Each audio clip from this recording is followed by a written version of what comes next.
여러분 안녕하십니까? 아시아투데이 김동원입니다. 이슈 1으로 갈까요? 바로 들어가겠습니다. 국힘 이대로는 절대 안 된다. 어제에 이어서 정말 지금 환골탈태라는 얘기를 제가 거듭 얘기를 할 정도로 지금 상황이 심상치 않다 하는 얘기는 여러분들 많이 아실 겁니다. 어제 11시에 방송을 요 시간에 했는데 약 한 30분 전에 10시 반쯤에 당직 새로운 당직 진영이 발표가 됐었죠. 그래서 뭡니까? 네. 가장 빠르게 10시 반에 당직 발표를 하고 11시에 제가 논평을 했기 때문에 어느 방송, 어느 유튜브 채널보다도 가장 빠르게 제가 논평을 했는데 제가 제 정치적인 소신과 논평을 한 게 오늘이 이제 조간신문에 거의 비슷한 톤으로 쫙 나왔죠. 네. 거의 비슷하게 나왔습니다. 제가 이렇게 얘기를 했습니다. 어제 방송을 못 본 분들을 위해서 다시 한번 제가 요약 정리를 한번 하겠습니다. 국민의힘도 이제 환골탈태를 할 겁니다. 왜 그렇지 않으면은 총선에서 그야말로 대참패가 이미 예정이 돼 눈에 보이기 때문에 뼈를 깎는 환골 탈태를 이 뼈를 따는 고통이 반드시 이루어서 변혁의 그런 기운을 그 당에 깊숙하게 다 전파를 해야 그래도 아마 총선에서 51대 49의 치열한 전쟁 같은 그 총선이 이루어질 텐데 지금처럼 되면은 지난번 4년 전에 지금 민주당 의석이 169석이죠. 169석인데 아마도 더 표 차이가 많게 민주당의 쏠림 형상이 뚜렷하게 벌어질 가능성이 있습니다. 지금처럼만 하면 그렇습니다. 지금대로. 그래서 제가 이대로는 절대 안 된다라는 얘기를 했는데요. 왜 그랬을까요? 어제 바로 어제 여러 그 당직이 일어났습니다만은 8개의 그 임명직 사무총장, 그다음에 사무부총장 둘, 그죠? 네. 박성민, 그다음에 배현진 아나운서, 저 송파구 출신의 배현진 사무총장, 이철규 총장을 비롯해서 여의도 연구 소장, 대변인 해가지고 8명의 그런 일과 살표를 받았지 않습니까? 네, 대표 김기현 대표가 8명 자기가 임명한 임명직에 대해서는 다 사표를 받고 수리를 했습니다. 그래서 3일 만에 이 첫 당직 임명을 한 건데 그중에서 가장 우리가 눈여겨봐야 할 게 역시 사무총장입니다. 사무총장. 왜 그럴까요? 사무총장은 총선에 관련돼서 실무 총책임을 지고 있습니다. 그 위에는 이 당대표도 있고 또 가장 민감한 거의 의사결정은 또 대통령과 대통령실에서 하는 구조임에는 우리가 다 아는 사실인데 그렇다고 각종 자료를 취합해서 위로 보고하고 하는 그런 모든 그리고 또 지금 어제부터 당무감사를 하고 있습니다. 당무감사.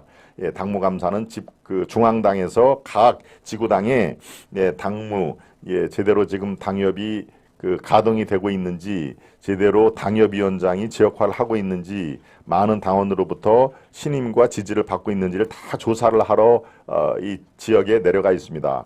청주만 해도 지금 어제부터 월요일부터 당무감사가 진행이 되고 있습니다. 4개 지역구에 다 이 당무감사가 진행되고 있기 때문에 그런 것을 총괄을 하는 게 바로 사무총장이기 때문에 가장 중요한 당직인 것이죠. 원래가 사무총장, 정책위 의장, 원내대표 요 3개가 당 삼역이라고 합니다. 당의 가장 중요한 3역 세 사람의 이제 트로이카로 당이 운영이 되는데 그런데 어제 그렇게 대참패를 하고 처음 뚜껑이 열린 인사를 보니 이만희 경상북도 영천이 지역구인 재선 의원이죠. 이분은 또 경기지방경찰청장을 역임한 경찰 출신입니다. 그런데 저는 이만희 의원이 아주 일을 잘 하는 스타일로 제가 알고 있습니다. 그렇지만 이거는 이만희 의원이 이 적절한가 아닌가 이런 그 개인적인 능력을 평가할 필요는 전혀 없습니다. 단지 외부에서 보기에 당대표도 김기현 대표 지역구가 어디입니까? 울산 아닙니까? 울산. 그리고 원내대표 윤재옥 원내대표의 지역구가 어디입니까? 대구입니다. 대구. 그러니까 TK와 PK 어제 말씀드렸죠. TK는 대구 경북의 약자, PK는 부산 경남의 약자.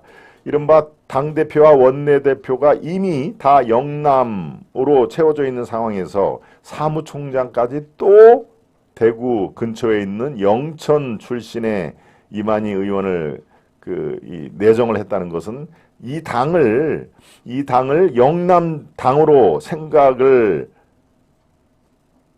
하는 밑바탕에서부터 출발을 하는 겁니다.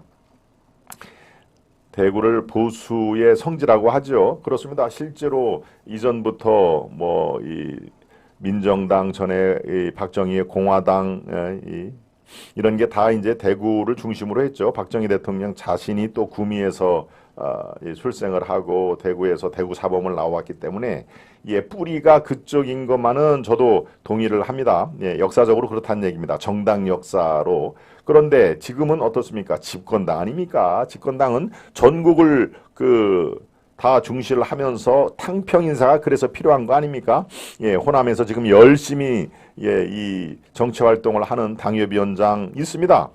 전라남도도 그렇고 전라북도도 그렇고 그런 분들도 중용을 하고 또 가장 키를 준 서울과 수도권을 중심으로 활동하는 분들을 더욱더 중용을 해야 되는데 기존의 당대표와 사무총장, 당대표와 원내대표가 이미 영남인사로 채워져 있는 상황에서 또다시 가장 중요한 역할을 하는 사무총장에 이만희 의원을 내정했다는 것은 인식 자체가 아직도 너무 나이브하다. 지금 민심이 얼만큼 부글부글 끓고 있는지가 수치로 말씀하신 거 아닙니까? 우리 국민들이 17.1%포인트의 대참패를 했기 때문에 이거 정말 이대로 이렇게 이 땜질식 처방을 내려놓으면 안 되겠다라는 인식에서 당연히 출발해야 됩니다. 그렇다면 사무총장을 비롯해서 그 외에 각 지역의 고루고루 그리고 수도권과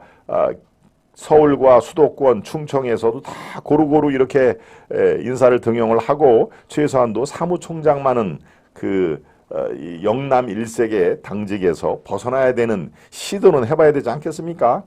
그런데 그런 고민이 없이 그냥 경북 영천 출신의 이만희 의원을 사무총장으로 이렇게 임명한 그 자체가 많은 국민들이 또 허탈을 합니다. 아이고 역시 혹시나 변하려나 했더니 역시나구나 하는 얘기입니다.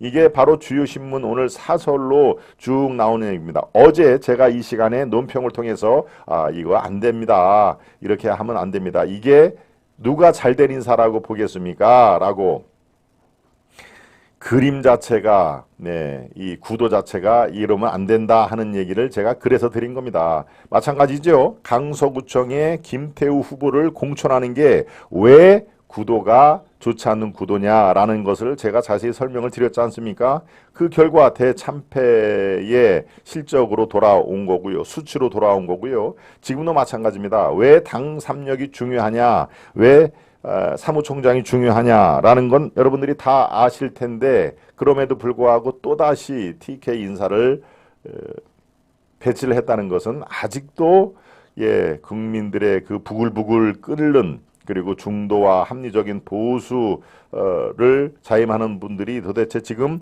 얼마나 이 정권에 이 국민의힘에 실망을 하고 있는지를 아직도 도대체 정신을 못 차리고 있다 하는 얘기를 그래서 제가 바로 어제 10시 반에 당직 발표를 하고 거의 방송 중에서는 제가 제일 처음으로 그렇게 논평을 해드린 건데 하루가 지나서 여기저기서 같은 그 방향으로 다 비판이 아주 지금 쏠리고 있는 상황 아닙니까?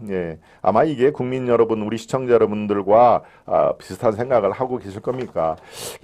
이거 당직을 저렇게 아니한 생각으로 하나. 그래서 제가 얘기를 합니다. 인사가 만사라는 그 YS 시절에 유명한 격언이 있죠. 이게 자칫하면 인사가 만사가 아니라 망사입니다. 망사.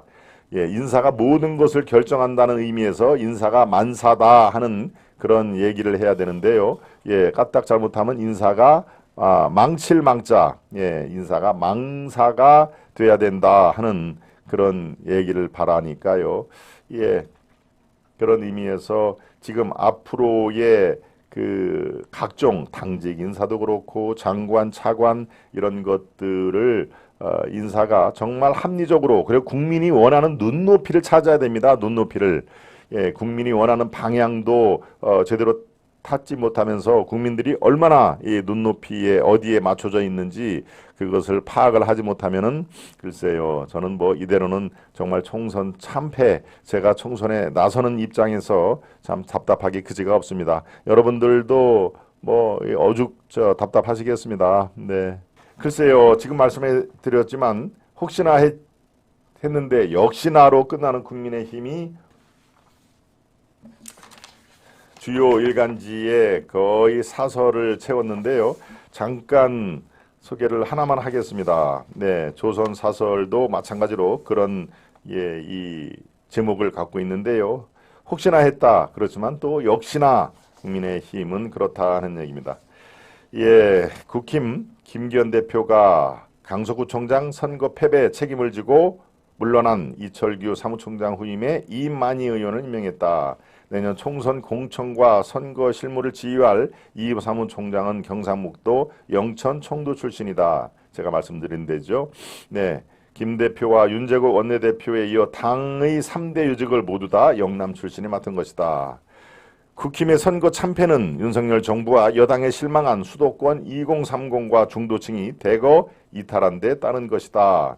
김기현 대표도 변화와 혁신으로 당 체제를 개선하고 수도권과 충청권 중심으로 전진 배치하겠다고 말을 했다. 그런데 막상 이 말을 김기현 대표 하고 나서 하루 뒤에 당직을 임명했는데 그 인선을 보니 거꾸로였다.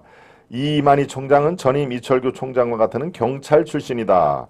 윤 원내대표의 경찰대 1년 후배이기도 하다. 그러니까 뭡니까?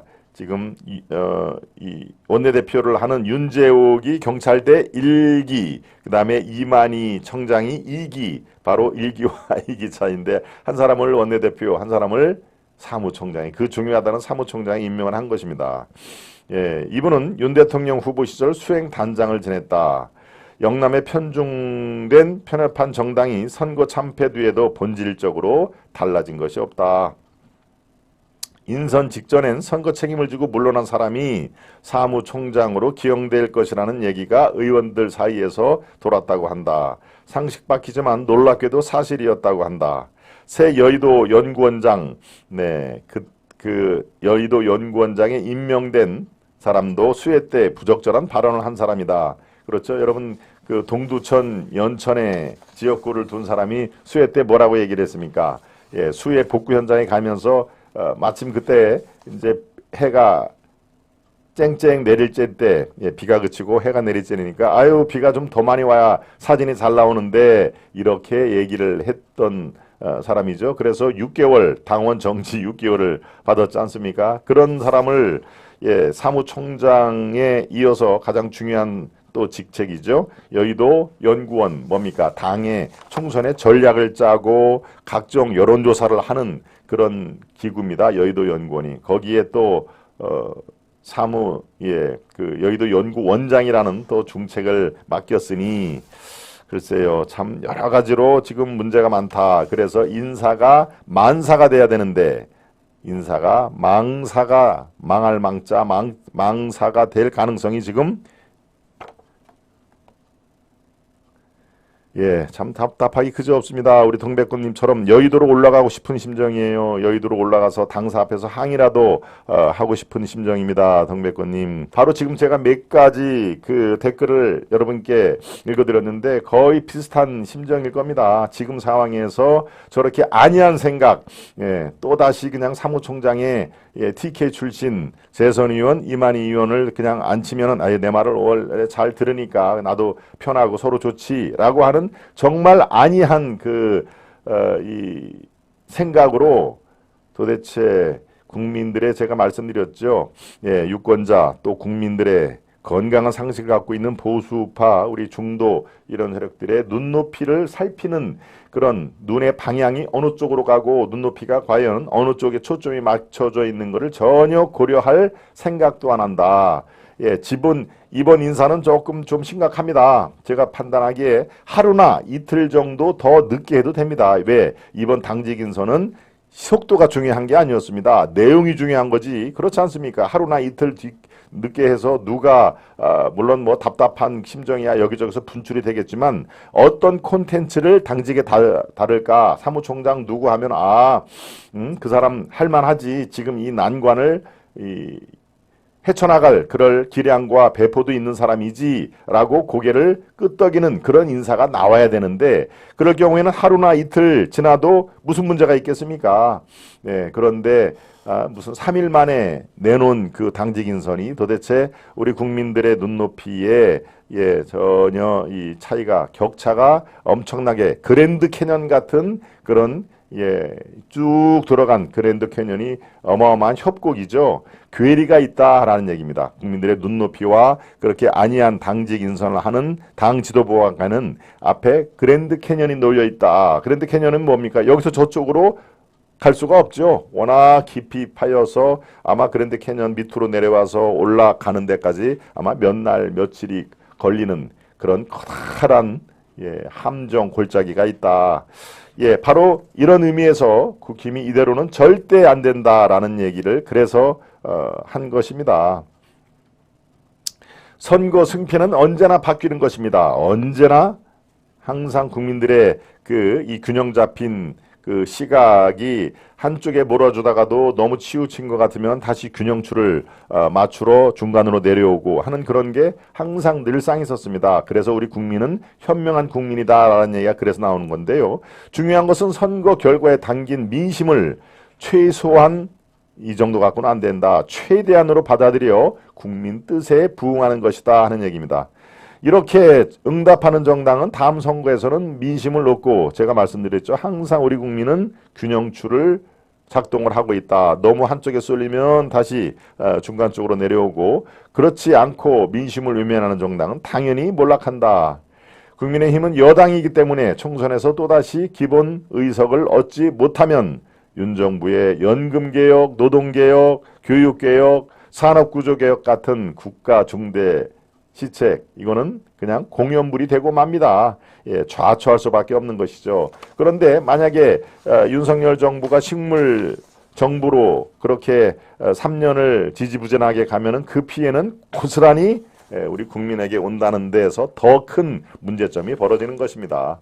그렇게 하기 위해서는 바로 지금 국민들이 어떻게 생각하고 어떻게 방향을 국정 운영을 해야 될지를 정말 이미 제 방송만 들어도 여기에 답이 나와 있지 않습니까? 그런데 그거를 그렇게 이 당직 인선에서 조금만 국민들이 어떻게 생각하나를 살펴보는 하루나 이틀 걸쳐가지고 말씀드렸다시피 무슨 당직 인선을 빠르게 되도록이면 빠르게 해서 국민들이 환호하고 그렇지 않습니까? 야 총선 참패 사흘 만에 당직 인선을 했다. 빠르게 반응을 하네. 이렇게 생각하는 국민이 어딜까요?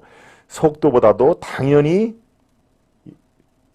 어떤 사람이 당직을 맡는지 그 컨텐츠가 중요한 사안이고 그게 민심이 담겼는지 안 담겼는지가 훨씬 더 중요할진데 이런 그 상황이 돼버렸으니까 참 답답하기 그지없다 하는 말씀을 제가 드립니다. 이슈 1 어제에 이어서 정말 국힘이 환골탈태 뼈를 깎는 고통이 수반한 변혁을 해야 된다 하는 얘기를 어제에 이어서 오늘도 제가 말씀을 드렸는데요. 참 답답한 마음은 여러분과 제가 똑같다는 말씀을 해드립니다. 두 번째 이슈로 한번 초점을 옮겨보도록 하겠습니다. 두 번째 이슈 살펴보겠습니다. 박근혜 가슴 쓰렸던 총리 잔혹사. 요거는 지금 박근혜 대통령의 회고록이 상당히 지금 잔잔한 파문을 잇고 있는데요. 박근혜 대통령이 정말 가슴이 쓰리게끔 시간을 돌리고 싶다 하는 얘기를 한 것 중에 하나가 바로 총리 잔혹사입니다. 그도 그럴 것이 박근혜 대통령 당시에 총리라고 임명을 한 분들이 여러 명이 중도 낙오가 됐죠. 탈락이 됐습니다. 그런데 그게 당시 야당, 민주당이죠. 당시 야당도 야당의 아주 집요한 공격에 의해서 본인의 가족사까지 막 건드리는 상황이니까 더 이상 나는 이렇게까지 하고서 총리를 하고 싶지는 않다. 우리 가족은 보호를 해야 된다라고 그렇게 가족 관련돼서 물러난 분들이 있죠. 대표적인 분이 그렇습니다. 조금 이따가 말씀을 드리겠지만 초대 김용준 총리 후보자도 마찬가지인데요. 가족 공격당하자 사퇴한 총리 후보, 줄줄이 총리 후보가 참 내 마음을 아프게 했다. 그래서 첫 총리 후보 김용준이 잦은 사퇴를 했고요. 이런 것도 문제가 된다고요? 라고 얘기를 하면서 난 그렇다면은 총리 안 할랍니다 하는 얘기를 한 것이죠. 그래서 박근혜 회고록을 조금 제가 한번 읽어봐 드리겠습니다. 대선 승리의 기쁨은 찰나였다. 조각에 첫 단추를 끼우는 일부터 쉽지 않았다. 박근혜 대통령이 이렇게 담담하게 이제 기술을 한 겁니다. 당선인 시절 초대 총리 후보자를 지명하기 위해 대여섯 명의 인사와 접촉했는데 모두 사양했다. 수십 장에 달하는 검증 답변서를 작성하고 눈에 불을 켜고 달려드는 야당의 공격에 시달리는 것이 부담스럽다는 것이 그 이유였다. 이름을 밝힐 수는 없지만 사회적 평판도 나쁘지 않고 나름대로 명망도 있었던 한 인사는 처음에는 총리직 제안을 받아들였다. 하지만 며칠 뒤 내게 고사한다는 뜻을 전해왔다. 청문회에서 야당이 노골적으로 정치적인 공격을 퍼부을 텐데 아내와 자식들이 아버지가 그런 일을 당하는 걸 보기 힘들다고 심하게 반대해 어쩔 수 없이 저는 고사해야 합니다. 라고 얘기를 했다는 것이죠. 박근혜 대통령에게. 고심 끝에 총리직 제안을 받았던 다른 인사도 마찬가지였다. 우리 검증팀이 실시간으로 검증 답변서를 요구하고 다양한 의혹에 대한 해명을 거의 1시간에 한 번꼴로 요구를 하자 나중에는 질렸다는 듯이 아유 죄송하지만 제가 생각이 바뀌었습니다. 저 총리직을 맡지 않으랍니다. 라고 얘기를 했다는 얘기죠. 그 밖에도 관행적으로 이루어지던 일들에 대해서 검증팀이 총리 검증팀이 문제가 될 수 있어서 확실하게 해명해야 된다고 요청을 하면 정말 이게 문제가 됩니까? 라며 놀라는 분도 적지 않았다. 거절하는 인사가 하나씩 둘씩 늘어날수록 내 고민도 점점 커졌다. 박근혜 대통령 고민이 눈덩이처럼 불어났다는 얘기입니다. 총리 후보자 찾는 일이 생각보다 쉽지가 않구나. 그래서 총리를 맡아달라고 불쑥 부탁을 한 게 김용준, 김용준 그 후보자가 뭡니까? 인수위원회 위원장이었습니다. 다리가 약간 불편하신 분이죠. 고민이 깊어지던 내 눈 옆에서 일하던 김용준 인수위원장이 그때 내 눈에 들어왔다. 등잔 밑이 어둡다는 말이 딱 이런 상황에서 나온 것이다 하는 얘기입니다. 바로 김용준 위원장이 3살 때 소아마비를 앓아 지체장애 2급 판정을 받았고 어머니 등에 업혀 학교에 다니는 등 고난의 학창시절을 보냈는데요. 이 난관을 극복해 검정고시로 서울법대에 진학했고 당시 19세 사법고시에 합격을 하며 드라마틱한 인생을 살았던 분이 바로 김용준 인수위원장이었죠. 그래서 무엇보다도 당선인 시절 인수위원회에서 함께 일하면서 김용준 위원장을 유심히 지켜봤는데 총리 적임자가 될 수 있을 것이라는 확신이 들었다. 그래서 총리직을 이제 맡아달라 부탁을 했는데 갑작스런 제안에 김용준 위원장은 잠깐 묵묵히 생각하다가 생각할 시간을 조금 주십시오. 당장 결정할 사안은 아니고 고민을 좀 해봐야 될 것 같습니다. 이렇게 얘기를 했고요. 며칠 뒤 김용준 위원장이 지명을 받아들이겠다는 그런 뜻을 정했다. 그래서 나는 매우 안도했다. 바로 박근혜 대통령이 안도했는데 그런데 어떻습니까?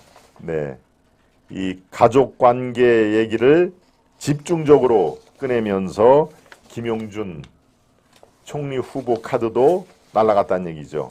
뿐만이 아니라 김용준 후보가 그렇게 맞겠습니까? 맞겠습니다라고 얘기를 했는데 이제 가족관계 이게 불거지면서 도저히 우리 가족은 건들지 마라. 내가 총리를 안 하겠다라고 해서 김용준 카드도 물러났고 그 뒤에 안대희 대법관도 마찬가지로 총리직을 처음에는 맡을 듯 하다가 고사를 했고 그 뒤에 중앙일보 출신의 중앙일보 출신의 언론인도 마찬가지로 처음에는 수락을 했다가 계속 총리직을 거부하는 그런 일이 벌어진 것이죠. 네. 이렇게 박근혜 대통령의 총리 잔혹사는 유독 박근혜 대통령이 집중을 했다 하는 얘기입니다. 그 얘기는 뭘까요?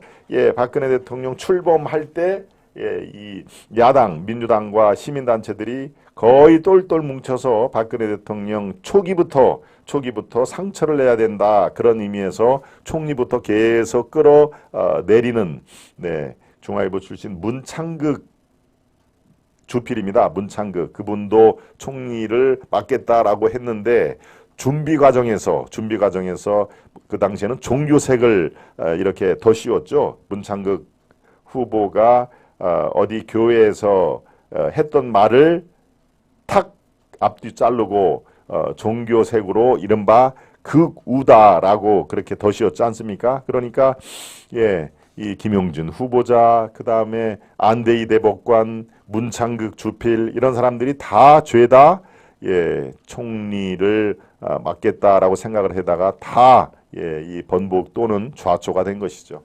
그래서 누구보다도 총리 잔혹사를 깊이 마음속에 상처로 남은 박근혜 대통령이 본인의 이 회고록에 담담히 기록한 게 지금 시중에 화제가 되고 있다. 그래서 제가 여러분께 내용 중에 일부를 제가 말씀을 드렸습니다.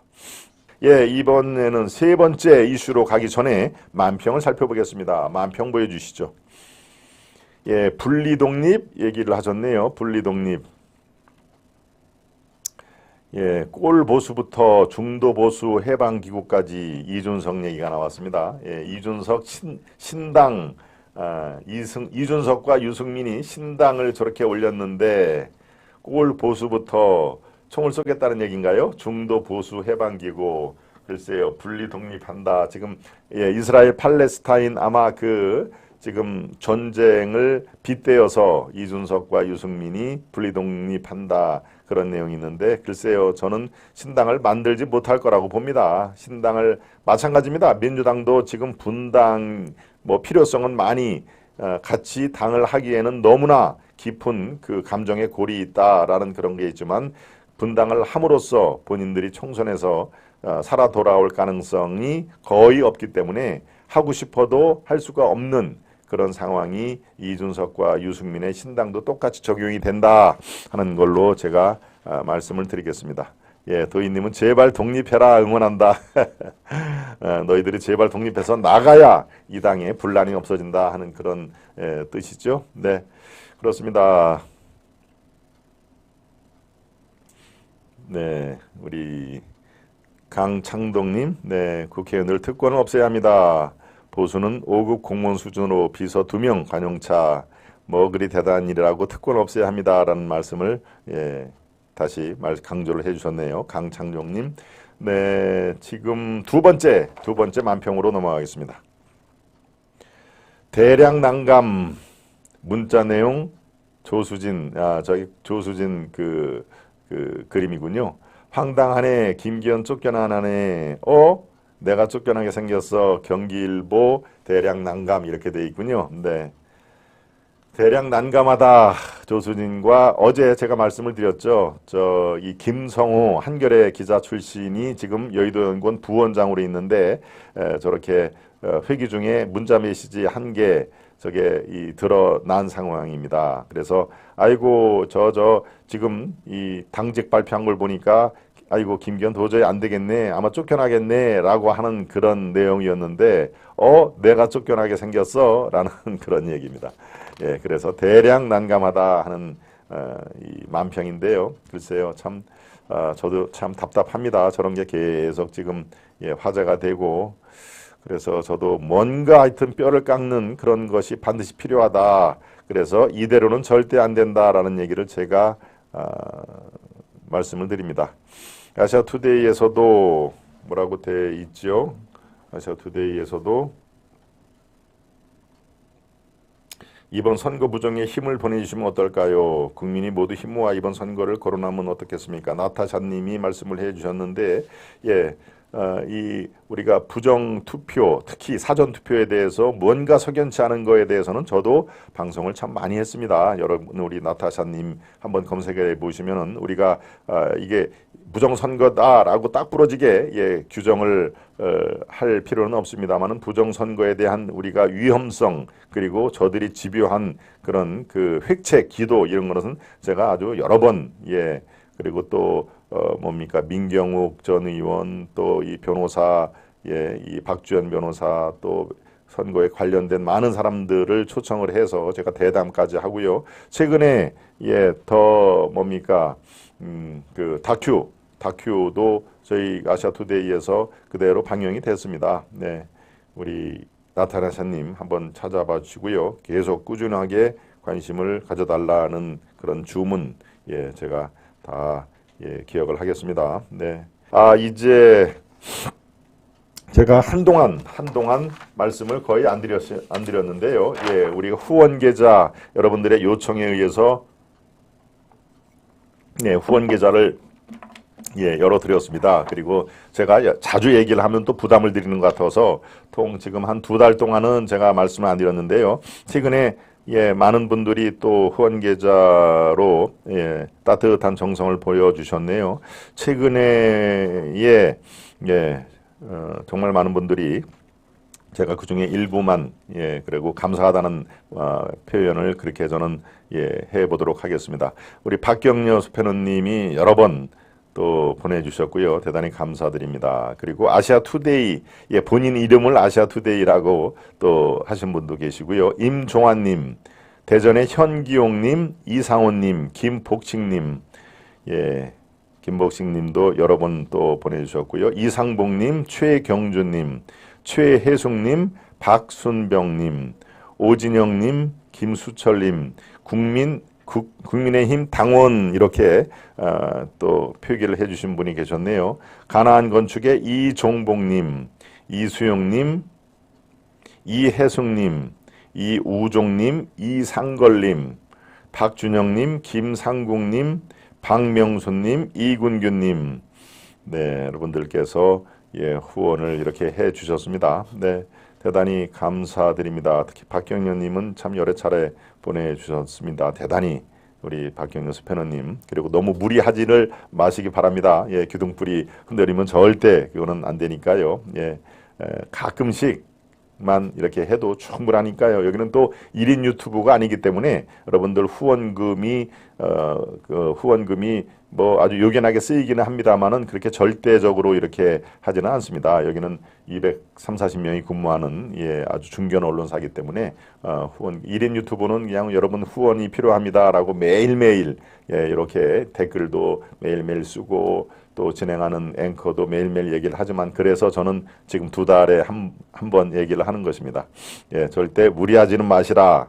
기둥뿌리 절대 흔들리게 하시는 마시다. 그게 제가 원하는 게 아니기 때문에요. 그리고 대전의 현기영님도 그러시고요. 김복식님도 앞으로 무리하지 마시기 바랍니다. 이상봉님, 박순병님, 박순봉이라고 이름이 되어 있는데요. 아마 박순병 아닌가 싶은데요. 그러죠?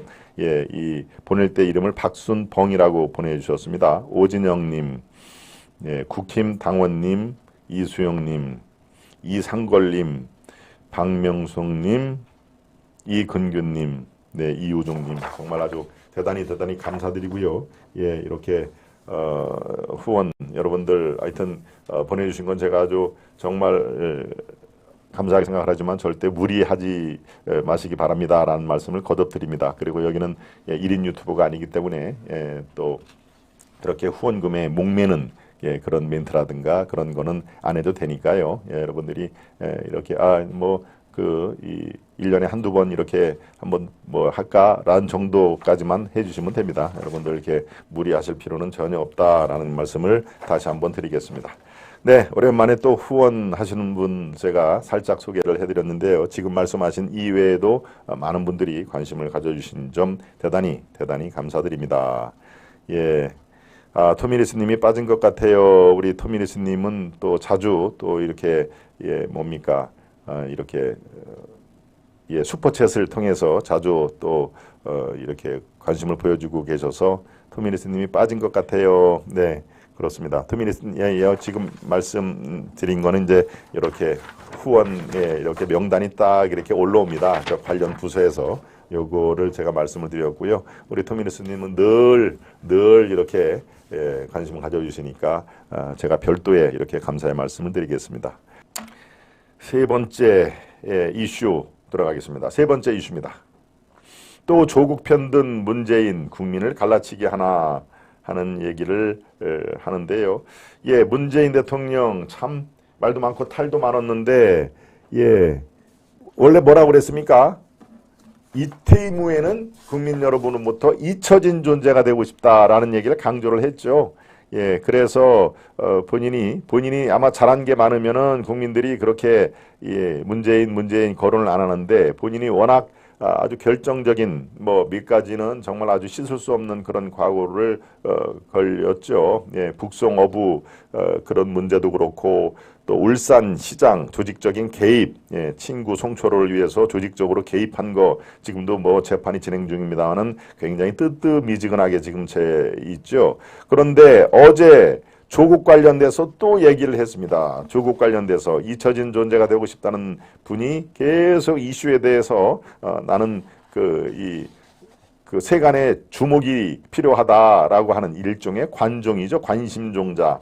예. 어제 무슨 일이 있을까요? 문 대통령이 조국 전 법무부 장관의 항소심 재판부에 유재수 전 부산시 경제부시장 감찰 무마 혐의에 대해서 나는 무죄로 생각한다 취지의 의견서를 제출했다 하는 얘기입니다. 조국 항소심에 조국은 무죄다라는 취지의 의견서를 제출했다.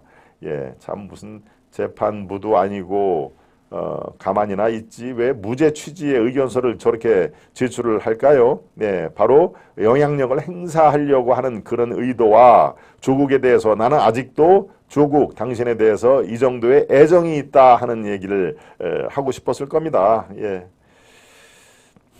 네, 참 적절치가 않죠. 지금 진행 중인 조국 항소심에 대해서 조국은 무죄다라는 취지의 의견서를 제출을 했다 하는 얘기.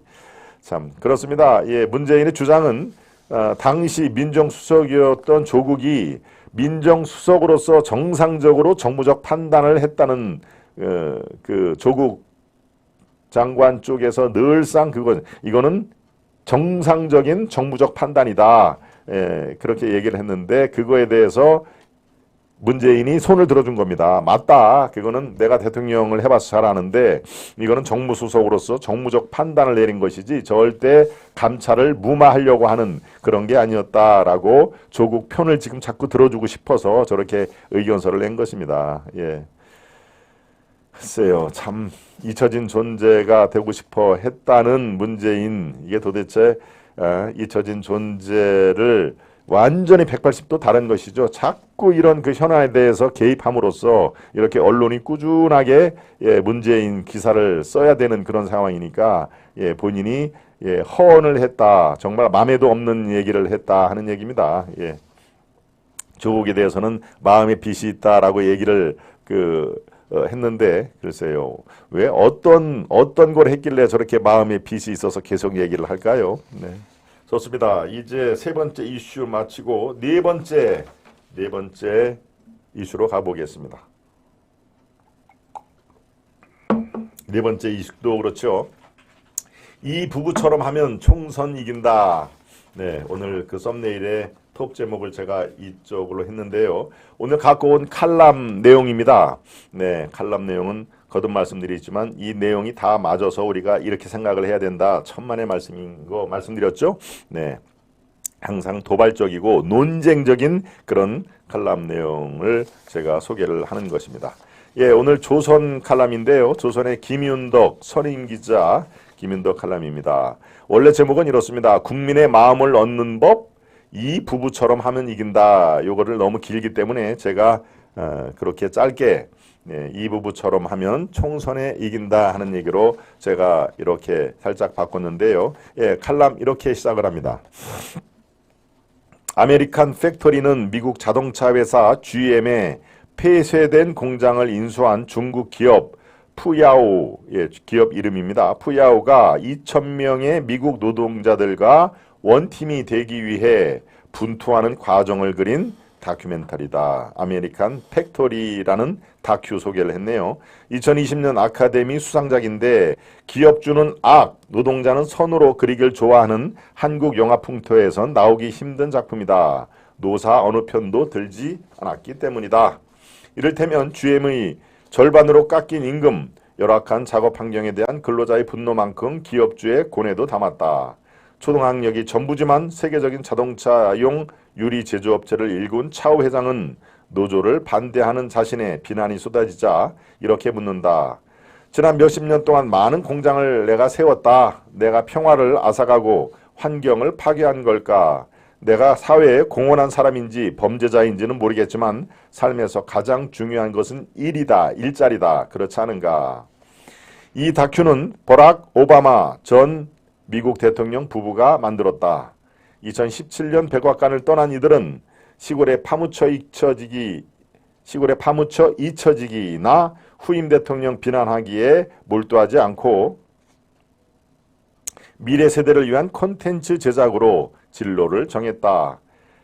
장애는 없다. 우리의 위대한 국립공원. 우리가 온종일 하는 바로 그것 등 발표한 작품만 10편이 넘는다.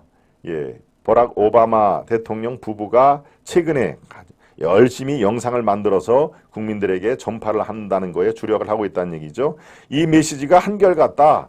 전쟁과 기후변화, 민주주의 위기로 혼돈에 빠진 세상에서 혐오 대신 서로의 이야기를 경청하면서 함께 살아갈 해법을 찾자는 것이다. 그때문인지 오바마 부부의 인기는 퇴임 후에도 식을 줄을 모르고 있다.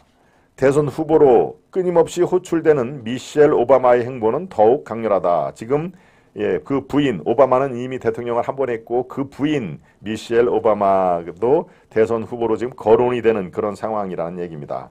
북투어, 팟캐스트 등을 통해 젊은이들의 멘토로 활약하는 그녀는 가난한 형편에 일도 하고 공부도 해야 하는 멕시코계 여고생들에게 별 볼 일 없어 보이는 그 굴곡의 삶이 내가 가진 진짜의 힘이다 라고 응원하고 아리조나 원주민 청년들에겐 어떤 상황에도 학교를 포기해서는 안 된다. 네 삶과 성취로 널 증명해야 차별 없는 세상을 만들 수 없다고 격려하는 장면도 나온다.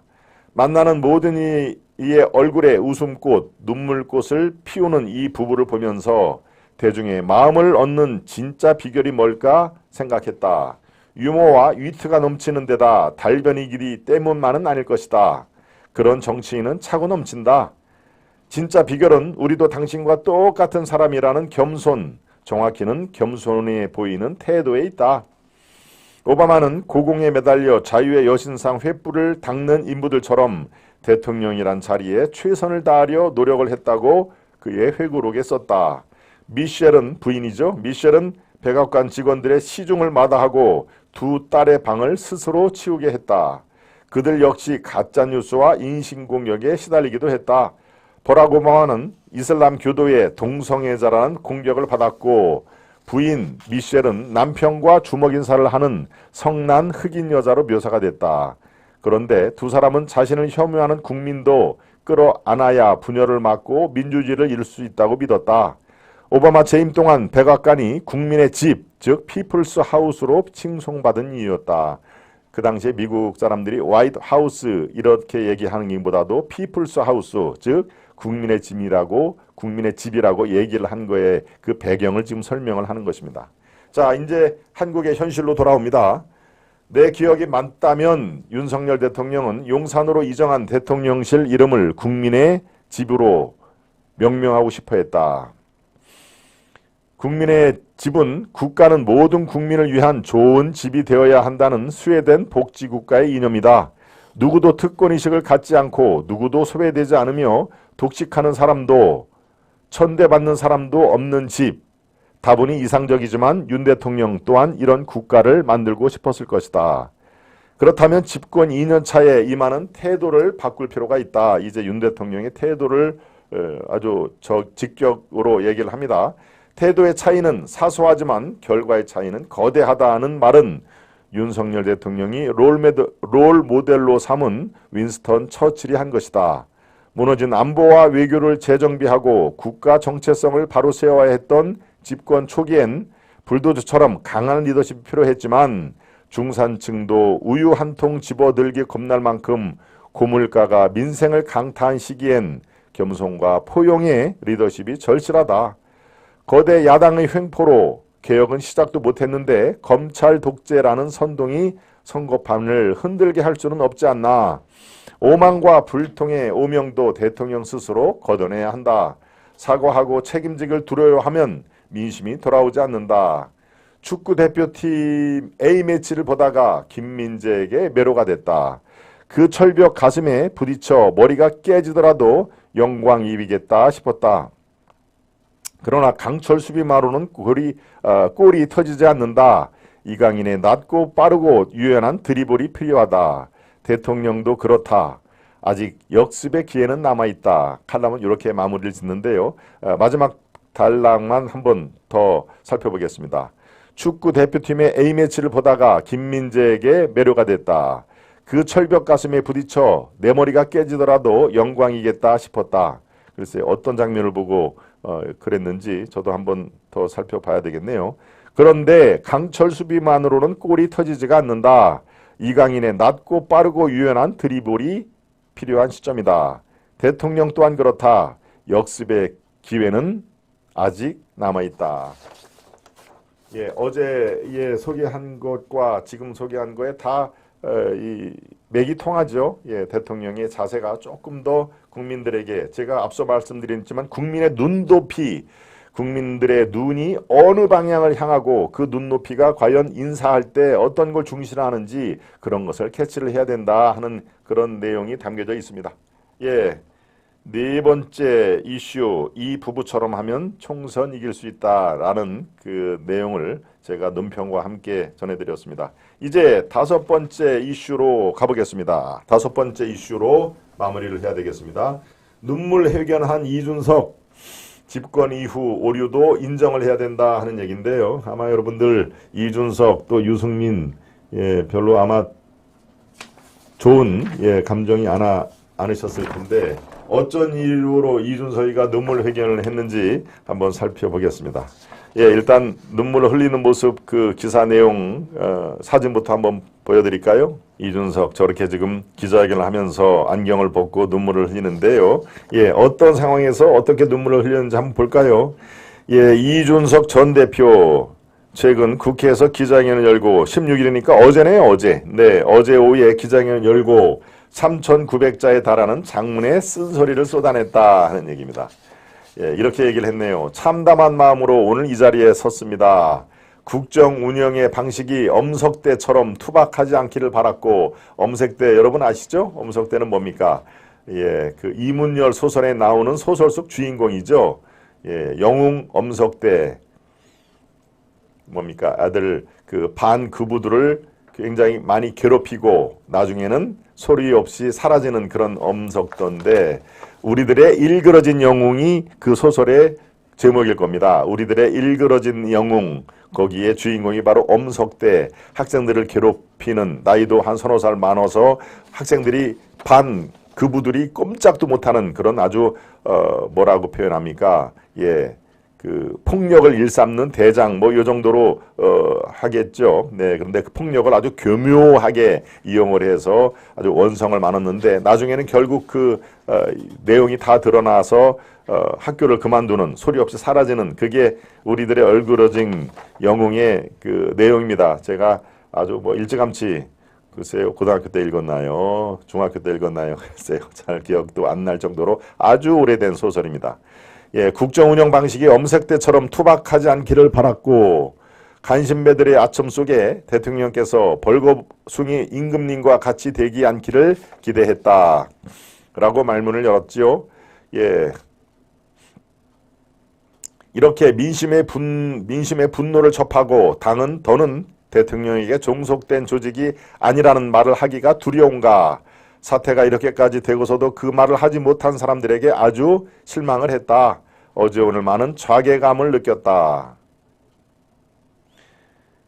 국정 기조 쇄신과 더불어 여당에 걸어둔 무건수행의 저주를 푸는 결자 해지가 필요하다. 무건수행인 얘기는 뭡니까? 아무 말도 하지 않고 있는 사람들을 빗댄 것이죠.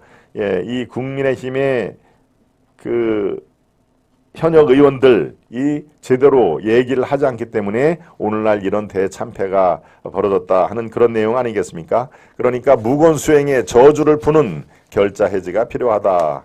내부 총질이라는 단어로 여당 내 자유로운 의견 표출을 막아 세운 당신께서 스스로 저주를 풀어내지 않으면 아무리 자유롭게 말하고 바뀐 척 해봐야 사람들은 쉽게 입을 열지 않을 것이다 하는 얘기를 했는데요. 네. 글쎄요, 이준석이 저렇게 울먹거리면서 눈물의 기자회견을 했는데 많은 분들이 공감하지 않는 이유는 뭘까요? 그렇습니다. 실제 내부 총질을 강조를 했기 때문에 많은 사람들이 무건수행, 즉 입을 열지 않았다라고 얘기를 했습니다만은 글쎄요, 이준석 그 대표 시절에 대선 과정에서 어땠습니까?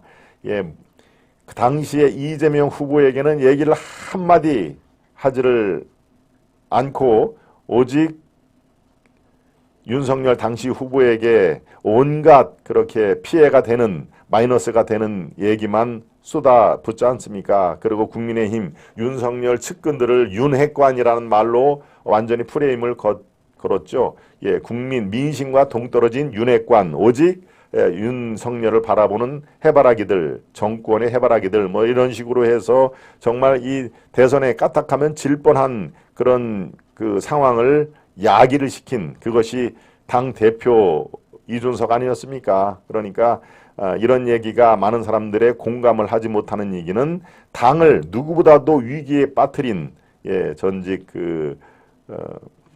당대표로서 글쎄요. 이제 이준석이가 정말 바뀌는 모양이구나 라고 생각들을 할까요?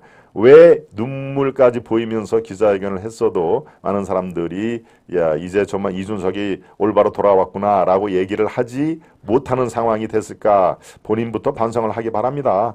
예, 당시에 기자회견을 숱하게 열으면서 윤석열 후보가 까딱 잘못했으면 패배의 나락으로 떨어질 뻔했던 그런 얘기 이게 도대체 몇 번이나 됐는지 본인부터 한번 복기를 해 보기 바랍니다. 오늘 방송 여기서 마무리를 짓겠습니다. 여러분 행복한 시간 가지시길 바랍니다. 대단히 감사합니다.